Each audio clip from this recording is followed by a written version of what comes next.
Hi there everybody. अगर आप भी स्पिरिचुअल है और स्पिरिचुअल जर्नी को और बेहतर करना चाहते हैं तो ये वीडियो आपके लिए बहुत ही पावरफुल होने वाली है। मेरा नाम नेहा भाटिया है और आज मैं आपको बताने वाली हूँ कुछ बहुत ही इंपॉर्टेंट, बहुत ही पावरफुल स्टेजेस एक उस व्यक्ति की जो कि अपनी स्पिरिचुअल पाथ को अंडरस्टैंड करने में लगाना चाहता है, सीखना चाहता है, और ये भी सीखना चाहता है कि क्या क्या इस स्पिरिचुअल पाथ में, स्पिरिचुअल ग्रोथ में वो इंसान एक्सपीरियंस करेगा। Okay, so if you are somebody who wants to grow in your spiritual path, this is your video. Well, अगर अभी तक आपने मेरी बुक फ्रीक्वेंसी मैटर्स नहीं खरीदी है तो प्लीज़ उसे फटाफट से खरीद लीजिए, बिकॉज वो बहुत ही इंपॉर्टेंट, बहुत ही पावरफुल बुक है।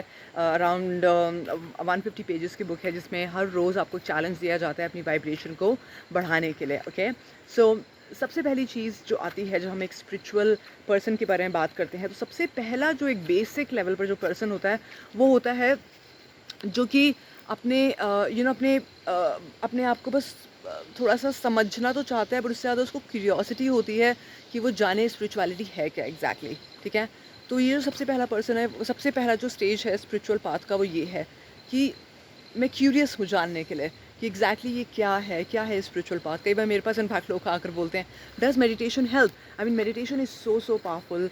आई mean I been doing it for 15 year. जब मैंने शुरुआत करी थी मेडिटेशन करने की तो मुझे याद है कि मेरा रीज़न बिल्कुल अलग था, क्यूरियोसिटी नहीं थी। इनफैक्ट मेरी लाइफ में ऐसी ऐसी थॉट्स आती थी कई बार कि मुझे लगता था कि हर प्रॉब्लम का सलूशन मेडिटेशन में। और ये मैं तब की बात कर रही हूँ जब तक मेरी लाइफ में कोई गुरु भी नहीं था और सिर्फ मैं खुद से ही अपने आप को समझ रही थी, जान रही थी। तब तक तो मैं बुक्स भी नहीं पढ़ी थी, यूट्यूब, गूगल, ये सब चीज़ें इतनी नहीं देखी थी। ऑफ कोर्स यूट्यूब था भी नहीं उस टाइम में। सो ये सब कुछ मेरे अंदर से आया था और मुझे ऐसा लगा कि शायद मैं इसके बारे में जानना चाहती हूँ, बट इतनी क्यूरोसिटी नहीं थी। क्यूरोसिटी से मैं बहुत डीप मेडिटेशंस में नहीं आई, लेकिन I still use to talk to people about it. And yes, उस टाइम मेरा बहुत मजाक उड़ाया जाता था कि मेडिटेशन तो वो लोग करते हैं जो 50-60 साल के होते हैं। बहुत ज़्यादा मजाक उड़ाया जाता था। सो ये होते हैं पहले टाइप के लोग जो कि क्यूरियोसिटी की वजह से स्पिरिचुअल पाथ पर आते हैं, राइट। दूसरे तरह के जो लोग होते हैं वो होते हैं जो उनकी लाइफ में कोई डर होता है, जिनकी लाइफ में कोई पेन होता है, जिनकी लाइफ में कोई भी डिस्टर्बेंसेस होती हैं, तो वो उस पेन को दूर करने के लिए इस पर्टिकुलर स्पिरिचुअल पाथ पर आते हैं, है ना। अब सच बताऊं तो ज़्यादातर लोग स्पिरिचुअल पाथ पर इसलिए आते हैं।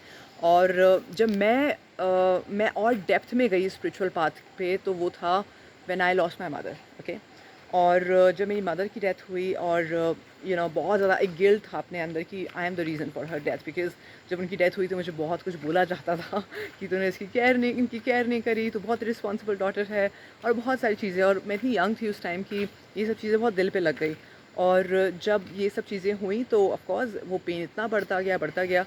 लेकिन कुछ ऐसा था, कुछ डेफिनेटली ऐसा था जो मुझे इस राह पर लेकर आया। और वो क्या था, वो मेरी मदर की वजह से था। क्योंकि जब मैं बहुत छोटी थी तो मेरी मम्मा मुझे रेगुलर बेसिस पे गुरुद्वारे लेकर जाया करती थी। तो गुरुद्वारे तो मैंने मतलब लाखों लाखों शायद ज़्यादा हो जाएगा, बट हज़ारों बारी गई हूँ, हज़ारों बारी। तो जब मेरी मम्मी पास अवे हो गई तो उसके बाद मैंने बंगला साहिब जो गुरुद्वारा है which is in Connaught place Delhi, मैंने वहाँ पर रेगुलर जाकर सेवा करनी स्टार्ट करी। आई एम टॉकिंग अबाउट 16 साल पहले समवेयर, राइट। और लोग ज़्यादातर जाते हैं ऐसी जगहों पर, मतलब ठीक है, it's just a spiritual spot for people to it's like a religious spot for people as well. But मेरे लिए बहुत इंपॉर्टेंट था कि मैं ये जानने की कोशिश करूँ कि मेरी लाइफ में जो भी हो रहा है वो क्यों हो रहा है। तो मैं बहुत सेवा करा करती थी, बहुत सेवा करा करती थी। और ऐसी उम्र में ज़्यादातर लोग जो होते हैं मेरी उम्र में, उस टाइम की उम्र में ज़्यादातर कॉलेज के जो लोग होते हैं वो डिस्क जाते हैं, ये करते हैं, वो करते हैं।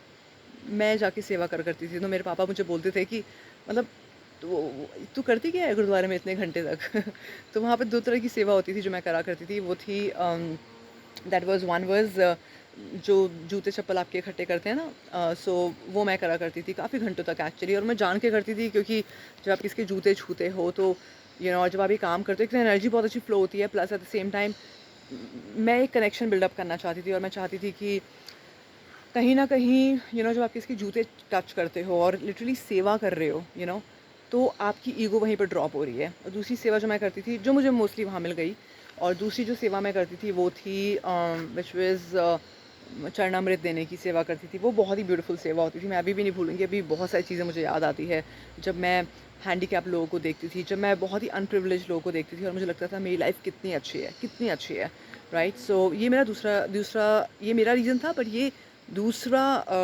स्टेज है एक स्पिरिचुअल पाथ पर आने का।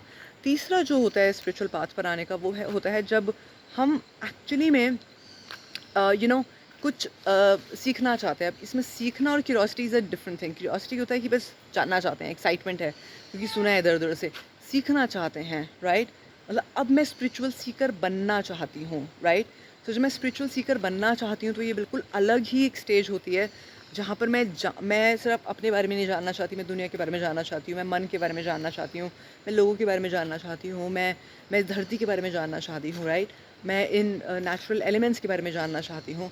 तो ये वो असली स्पिरिचुअल सीकर होता है काफ़ी हद तक। वैसे कोई असली या नकली तो नहीं होता, बट वो होता है जो एक्चुअली में जानने के लिए आगे बढ़ रहा है, राइट? और ये भी जो स्पिरिचुअल सीकर होता है, there is a huge chance कई बार इस स्टेज पे भी जब लोग आकर रुक जाते हैं, क्योंकि उनकी खुद की ईगो उन्हें स्टॉप कर देती है। क्योंकि जब वो जानना शुरू करते हैं, तो वो एक टाइम के बाद जानना स्टॉप कर देते हैं, क्योंकि अब उनको लगता है अब तो मुझे सब कुछ पता है। तो जो तीसरा वाला स्टेज है, ये भी एक बहुत अमेजिंग स्टेज है, लेकिन आफ्टर अ व्हाइल अगर आप अवेयर नहीं रहे, तो ईगो आपको ट्रैप कर जाएगी, राइट? जो फोर्थ स्टेज है, वो भी बहुत बहुत ज़्यादा इम्पॉर्टेंट है, और बताना चाहूँगी आज समहाउ मेरा ट्राइपॉड कहीं और रह गया, so I am just using my hand to hold the phone, because of which it's been moving a little bit here and there, so I'm also not using the light. It's completely natural lights, but I hope you guys are learning. Anyway, so the thing is that कि जो चौथा जो stage है, वो होता है जब हमें कोई डिज़ायर पूरा करना होता है, जब मुझे कुछ चाहिए होता है, मुझे कुछ चाहिए अपनी लाइफ में, फॉर एग्जांपल, राइट? मुझे ये चाहिए, मुझे गाड़ी चाहिए, मुझे बंगला चाहिए, मुझे ये गोल्स अचीव करने हैं। कई बार इसकी वजह से भी लोग इस स्पिरिचुअल पाथ पर आते हैं। मुझे अभी तक याद है, जब मैं 10th स्टैंडर्ड में थी और मैं रेगुलर मंदिर जाया करती थी और प्रे करती थी कि हे भगवान मुझे पास कर देना। मैं सच बता रही हूँ, वही एक ऐसा टाइम था जब मैं पास नहीं हुई थी। पता है क्यों? क्योंकि मैं रिस्पॉन्सिबिलिटी नहीं ले रही थी। तो अक्सर लोग जब डिज़ायर्स को पूरा करने के लिए इस पाथ पर आते हैं, तो बहुत ज़्यादा डिपेंडेंसी से आते हैं और रिस्पॉन्सिबिलिटी नहीं लेते हैं। तो जब भी आप इस फोर्थ स्टेज पर हो कि आप अपने डिज़ायर्स को पूरा करने के लिए स्पिरिचुअल पाथ पर आ रहे हो, तो आप हमेशा याद रखना कि आपको रिस्पॉन्सिबिलिटी भी लेनी पड़ेगी। सिर्फ ट्रस्ट से काम नहीं चलेगा, राइट? सो ये हो गया फोर्थ स्टेज। जो फिफ्थ स्टेज है, वो बहुत इंपॉर्टेंट स्टेज है, वो बहुत ब्यूटीफुल स्टेज है एक्चुअली। वो स्टेज है कि जब आप रियली में इस थॉट के साथ इस स्पिरिचुअल पाथ पर आते हो कि बस आपको इस दुनिया में देना है, you have to give back to this world. And believe you me, around 7 years ago, this is the stage I was at. When I was having a really good time in my career, I was hosting events, I was traveling around a lot for work and otherwise as well. And I know that a time came that इतना अच्छा fame ने मिलने के बाद भी मुझे satisfaction नहीं होती थी। मुझे लगता था कि कुछ और है इसके बियॉन्ड। सो तब मैंने लोगों को ट्रेन करना शुरू किया, मेडिटेशन सिखाना शुरू किया, और इनिशियली तो इनफैक्ट मैं चार्ज भी नहीं करती थी। क्यों? क्योंकि तब मैं भी सिर्फ जानना चाहती थी कि क्या मैं इसके काबिल भी हूँ या नहीं हूँ। Because it is a big responsibility to train other people, it's a big responsibility to bring other people on the spiritual path, you know. So ये बहुत इंपॉर्टेंट एक स्टेज है, और इसमें भी अक्सर क्या होता है कि लोग आफ्टर अ वाइल, बहुत ब्रीफली बता रही हूँ, आफ्टर अ वाइल ईगो में आ सकते हैं। वो होता है स्पिरिचुअल ईगो, कि अब तो मुझे बहुत कुछ पता है, अब तो मैंने बहुत कुछ दिया है, मैंने बहुत कुछ करा है, और ये ईगो मेरे अंदर भी आई थी, राइट? कि मैंने तो बहुत दिया है इस दुनिया में, I deserve more because I have given more. मैंने तो बड़े अच्छे कर्म करे हैं, but no, it doesn't work like that. So what is the sixth stage then? Oops, I can't use both my hands because one is holding the phone. But what is the sixth stage? Sixth stage क्या है? When you come on this path with complete, let me say complete surrender. When you are ready to trust, when you are ready to take responsibility, when you are ready to just become an instrument of the divine. It could be an instrument of your master as well. But when you are ready to become an instrument, and that was a stage which I experienced in the beginning of my career. In between, I got the ego, and then right now, again, in the last few years, I have been in that stage that yes, अब मैं instrument ही हूँ। इसीलिए अभी इतनी ego नहीं आती।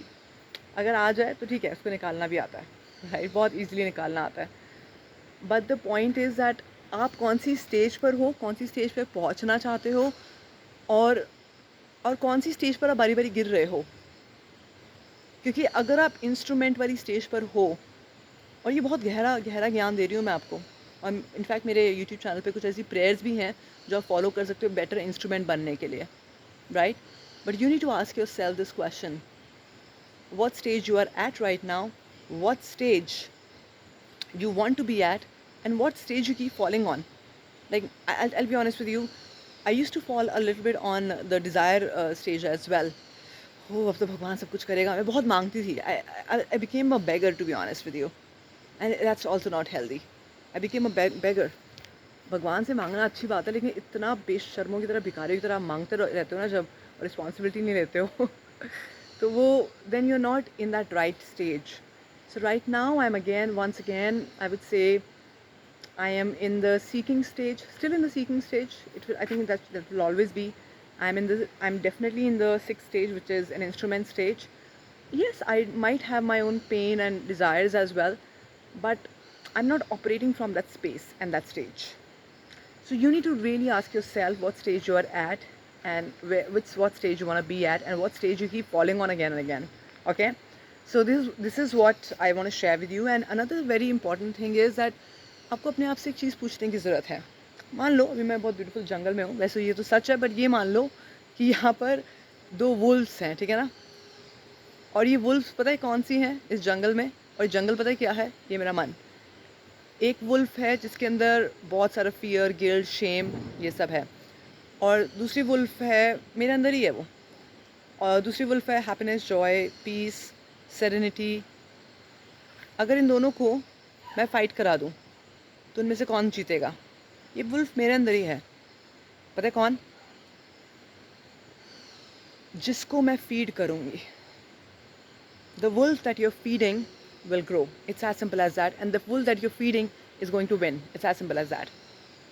So I want to leave you with a question. If you're on a spiritual path, what wolf inside of you want to feed? Okay.